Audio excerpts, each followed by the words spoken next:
आज म तपाईहरुलाई डीजे वर्कशपको बारेमा सानो जानकारी दिन गइरहेको छु र यहाँ बोलेरो र टाटा सुमो लगायत अरु गाडीको पनि इन्जिन बान्ने गरिन्छ र यहाँका मिस्त्री भाइहरू सबैजना आफ्नो काममा चाहिँ एकदम बिजी र व्यस्त देख्न सकिन्छ र यहाँका मेन हेड मिस्त्री चाहिँ डम्बर राई जो चाहिँ अहिले इन्जिन बान्नलाई एकदम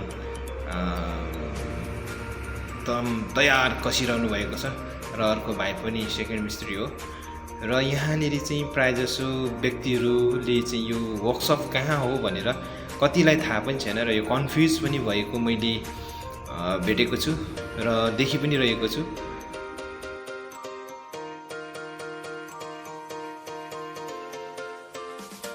आजको दिन चाहिँ हाम्रो भाइहरूले यहाँनेरि टाटा सुमोको चाहिँ इन्जिन बान्दै हुनुहुन्छ र अरु बोलेरोको काम पनि अरु भाइहरूले गर्दै हुनुहुन्छ।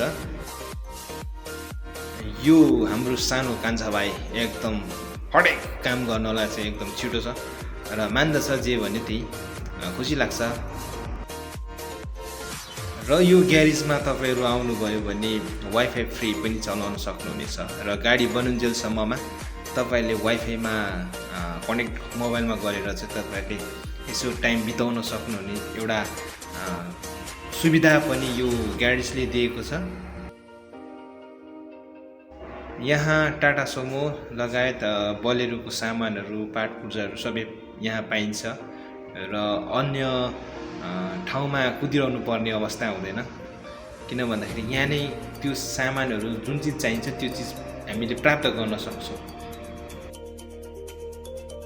र यो डीजे वर्कशप चाहिँ कहाँनिर छ भन्दाखेरि भोटेफुलको ठ्याक्कै यो बजाज सोरुमको यो जुन चाहिँ अगाडि यो जुन चाहिँ बजाज सोरुमबाट चाहिँ लेफ्ट माथिबाट आउँदा र तलबाट आउँदा राइट साइड भित्र छिरिसके पछाडि राइटपट्टि डीजे अटो वर्कशप तपाईहरु देख्न सक्नुहुनेछ।